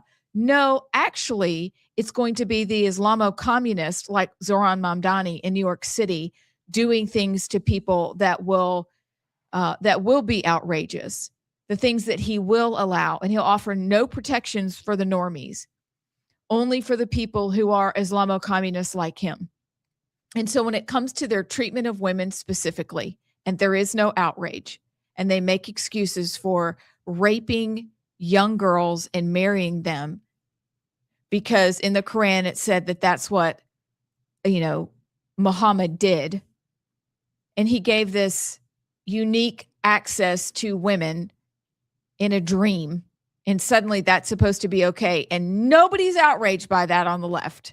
No one. I haven't heard anything about it. I would like it if one of them would repost this and say unacceptable or deport. I would love that. But instead, nothing. I think that needs to be our next Muslim Minute. If we can find one of them, like real time, what they do to women, Okay. how they treat them, even in public, in the streets. Oh, yeah. The ones that you and I probably save back and forth. Yeah. Let's do that. So let's see where all the women's rights people are. And maybe we just need to show you, and then you'll go, oh, yeah, that's outrageous. And you'll start reposting them and calling for women to be protected. It's like Gays for Palestine. Yeah, they didn't read the book, did they? Feminists for Palestine. They didn't. They don't know they're about to get chucked off a building. I don't know when this was, but I saw a clip, is either yesterday or the day before, of one of the Gays for Palestine protesters. And the guy goes, so if you walked into Gaza tomorrow and you said that you were homosexual, what do you think would happen? And he goes, well, I would assume that my white privilege would protect me. Stop. And the guy goes, no. What? And he was like, well, I just assumed they would know that I'm American and not do anything. Wait. That means they're going to treat you doubly bad. I know. That's the part that, like, they're so stupid. They Not don't only realize. you gay, you're a gay American. That just shows how out of touch they are. I just thought that was so funny. I feel sad. Well, I thought my white privilege would protect me. I feel sad. Yeah. So next week we are going to put a montage together, and we'll give you warning ahead of time in case you have kids in the room. But you're right. We need to not just tell it. We need to show you. And then you can decide what you're going to do with that. But this idea that they sit in their halls and they say these outrageous things and they give license to do hideous things. But if you just pray, you're all right. And we let them in. You're all right. Have you seen the videos of Brooklyn and the call to prayer? Yes. Layering throughout Brooklyn? Yes. Which, by the way, it's kind of a pivot. How is the... Wait. How does that call to prayer and that preaching of their... I'm not going to say gospel. That's not good news, what they're preaching. I don't know if you've listened to what they're saying. It's pretty awful. But how is that okay? But in Texas, somebody's on the street preaching the true good news, and they're in trouble. What's going on? Thoughts, my friends? Yeah, I have a thought. I mean, the Muslims have taken over that neighborhood. There's nobody there to enforce it. And if you listen to any of these Muslim minutes, the ones that I sent you, a lot of them talk about how we're going to run for county commission. We're going to run for city council. We're going to run for Congress. We're going to take over the school boards. We're going to blah, blah, blah. What was the guy's name? Not Dean Cain. That's Superman. God, I do this every time. Which Howard guy? Dean. Howard. You know, that's what you expect them to do. Right. But they're telling you what they're doing. So they've obviously taken over that borough, and there's nobody there to step up and say, hey, we're not going to do this, because they've accomplished their takeover. Or they're afraid that they're going to get their heads chopped off, so they just stay quiet. I just couldn't help but wonder about the juxtapositioning of the call to prayer versus the true call to Christ. Do we have a longer clip? Yeah, and actually there's a let me pull it up. Because I kind of want to see that whole interaction. Were they on the sidewalk? Were they in a restaurant? What were they saying that they can kick people? You can kick people off of a public sidewalk. You have to have. I wouldn't be opposed to them going after that woman at Toomer's Corner down in Auburn. But something's wrong with her. She's not. Molly told me that she's actually like speaking English. I'm like, that sounds like Chinese. And she said, no, like you just have to listen to her. It's like Black English. It's Asian English. And it sounded real funny. I've tried real hard to listen to her, and I just want to go, sweetheart, please, you are hurting the cause. Okay. I got the longer video here. It's about 2 minutes. You probably won't play the whole thing, but I kind of want to see the whole thing. Okay. Well, Honestly, because this is a huge issue. This is deep red Texas. Yeah. All right. Here's the video. My name is David Grisham, and in Grisham versus Fort Worth, 2014 and 15 was settled out of court with the city of Fort Worth. We settled on this exact dispute, and the settlement was that I could preach anywhere on a public street that's free and open to the public in downtown Fort Worth. That's on Grisham versus Fort Worth. But you're not downtown. This is downtown. This is a closed event to whoever they decide they don't want anybody in here because they have a permit. So if you want to preach, you will have to be outside the barricades. So like if you want to stand right there and preach, stand right there and preach. So if we preach inside, what will happen? You'll be asked to leave. And if we don't leave, what will happen? You'll be arrested for trespass. You'll be arrested On the street here? On a public street, for being on a public side. When somebody has a permit, yes. They're authorized to let whoever they want in, kick out whoever they want. Right. This is exactly the same argument they made in 2014 and 15, in which a federal judge ruled against and said that we were allowed to preach on any public sidewalk as long as it's free and open to public, which is in compliance with Supreme Court ruling that says if it's free and open to the public, you can't discriminate based on religion. The public. It's a permitted site. It is permitted, so it's not free and open. It's not closed off, and they're not charging you. Barricades are closed off. This is to keep the Muslim terrorists out. It's a barricade. We know that. I mean, come on. We know this to keep the Muslim terrorists from driving through here. And we agree with that. That's a great thing. We're doing a great job with that. So if you want to preach, you can preach outside the barricades. So if we preach inside the barricades on this public street right here that's free and open to the public, we're going to be arrested for trespassing. It's not a public street. It's permitted. Do you understand that? I understand that. So but they don't own the street. It's still public. They own it because it's permitted. Okay. City of Fort Worth says these are your streets tonight. So we including the public sidewalk and this public street here. Yes. Okay. Barricade. Yes. Okay. So if we preach in here, we're going to be arrested for trespassing if we don't leave. Yes, sir. Okay. Okay. That's all we need. All right. Yep. Let's go. Right, we'll go around this side here. I like what they did there. We need to follow up on that. They got him to admit that.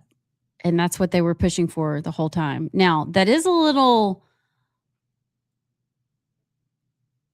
That's a tough situation because like we've done several events at public libraries.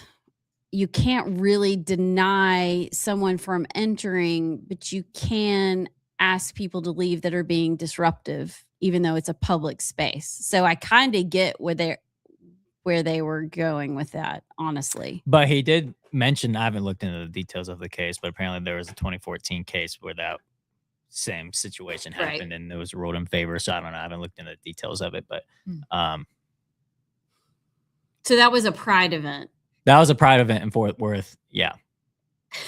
It's funny you said you got to keep the Muslims out because they're going to come. The barricades aren't for us. It's for the chop your head off. Yeah. If you have a problem with me going and preaching, can you imagine though? I don't know. This is hypothetical, but yeah, they have a problem with a Christian preacher being there. But if Muslims were there, what do you think their reaction would have been? Absolutely leave them alone. They're terrified of what they would do to them. Don't meddle. Yeah. Because it's always funny. It's always the Christian guy that gets the blame for everything. It's not all the other ones. It's almost like we all instinctively know which one is actually the true God. But yeah, that I would have liked to have seen the difference if it was a Muslim preacher or a Muslim, whatever, just Muslims being there, what their reaction would have been. What do you think? I think it was, first of all, conversation tactics, brilliant. Calm, on camera, got them to repeat themselves, got them to lay out where they could and couldn't go. I understand and agree with you that it's tricky when they say it's a private event. Yeah.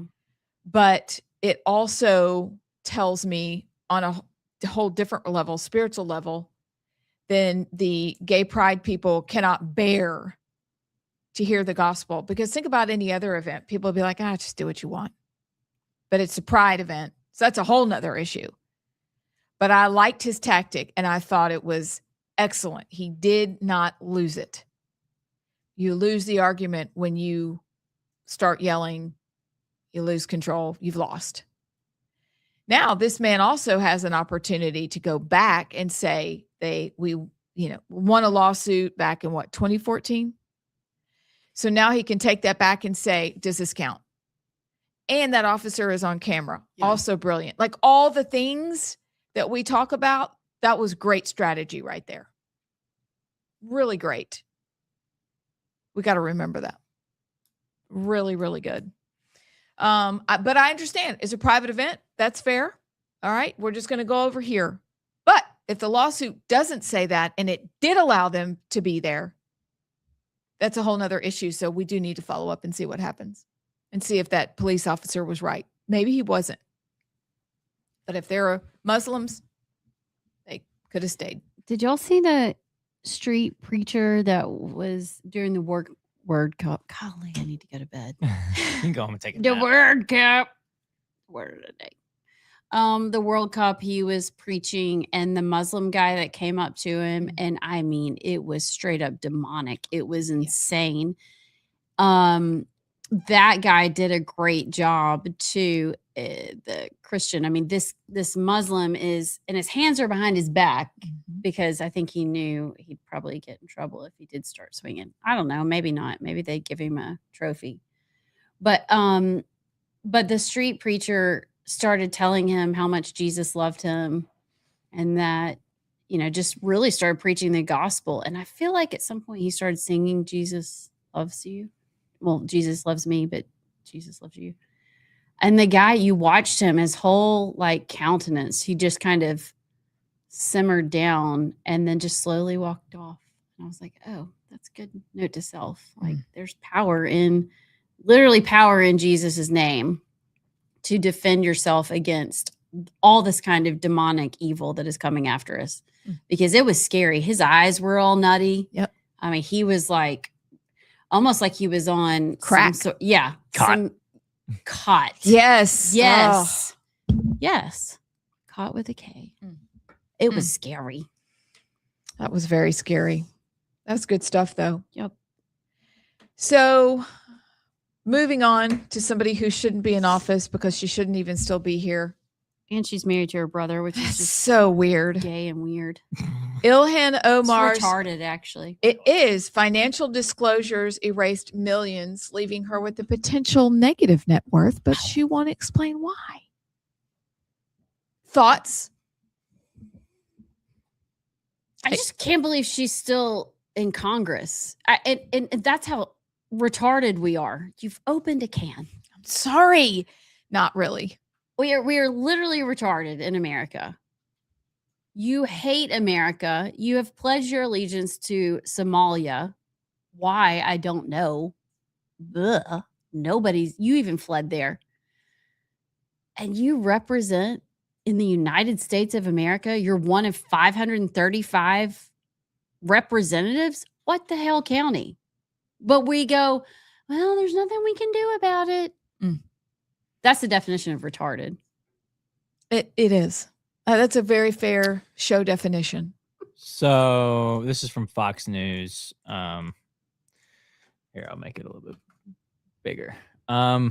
Says the biggest change in the documents involves Omar's husband.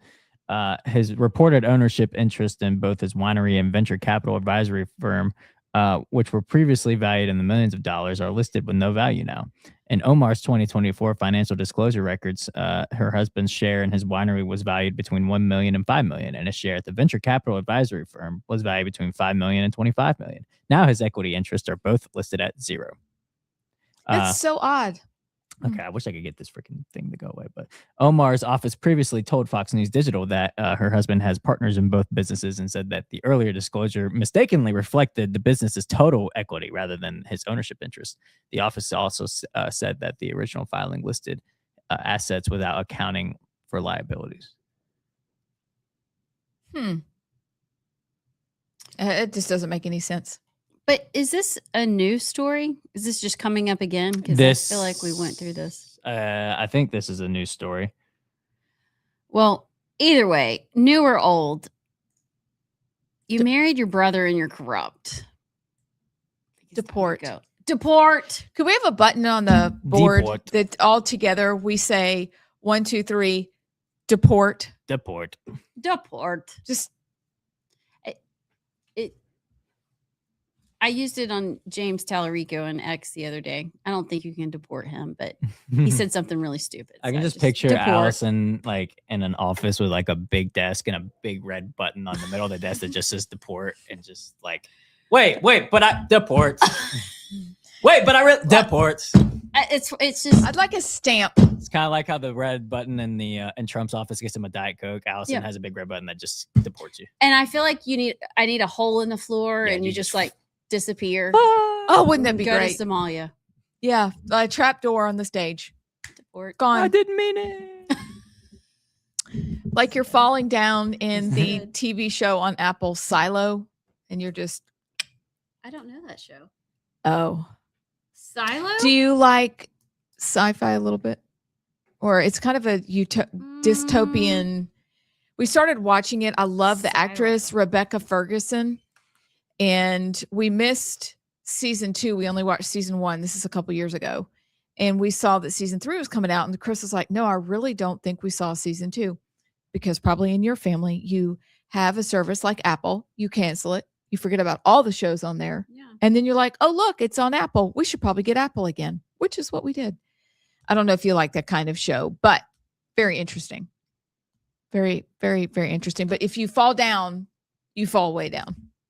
That's what I'd like to happen Like to the deporters. Just all the way to China. Yeah, that far. Where's the power hat? You still have it? Well, it was really just a Rightside hat that I With a- stuck an index card on. That is real. That is the real power. Oh my goodness. Deport. We're watching Bloodline right now. Have y'all? Oh, what is that? It's about this family, and it takes place down in the Keys. It's about this kind of wealthy family. They own a resort down there, whatever. And I think we're on season 3. It's gotten so depressing. Like I think I might just stop. Everybody's dying. Everybody's addicted to drugs. The cartel's involved. It's almost like last night I was like, I can't do this anymore. I'm exhausted. There's no, I don't know how you get a silver lining out of this. It's a disaster.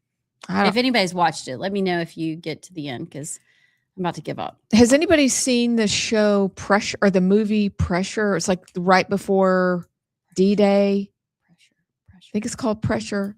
I may watch it this weekend. It's a war movie. Never heard of it. I only saw the little. I'm like, oh, that looks good. I kind of want to go see Young Washington this weekend, but are we going to go to a free showing? Are we going to? We're going to go to a free showing after we talk to our new friend. I hope there aren't old people there. Oh gosh, we'll be the oldest people. Listen, we have a huge week next week because we have Movie Monday. And then Tuesday, we have another huge podcast we're recording. And then Wednesday, Bobby's coming back just to have a quick conversation, but also to continue to promote his incredible That's the podcast playing in the breaks, by the way. that is going crazy. So thank you for that. If you want to be inspired and hear a compelling story and also be motivated, that's Wednesday. My daughter's going to start working out with Bobby. Let me tell you, his workouts kick your tail. I mean, like the kind that you realize at 7:00, I am still hungry because I worked out so hard. Were you sore? Like you couldn't sit down on the toilet? That was last week. I was really sore. You can't go down the stairs. We're like, ow, ow, ow, walking down the Gosh, what if stairs. you have scupsy of the foo-foo, explosive diarrhea, and you just worked out? I don't know. I brought that full circle. That was real good. It's like you're a professional. Well, y'all, what? Everybody do anything fun this weekend? I am. Don't eat the fruit. Don't eat the blueberries or the bag salad. Don't. You'll regret it. Y'all have fun. I'll miss y'all. I'll miss both of I'll y'all. miss you. I'll see you Monday. Okay. And all of y'all too. Have a good weekend. Toodles.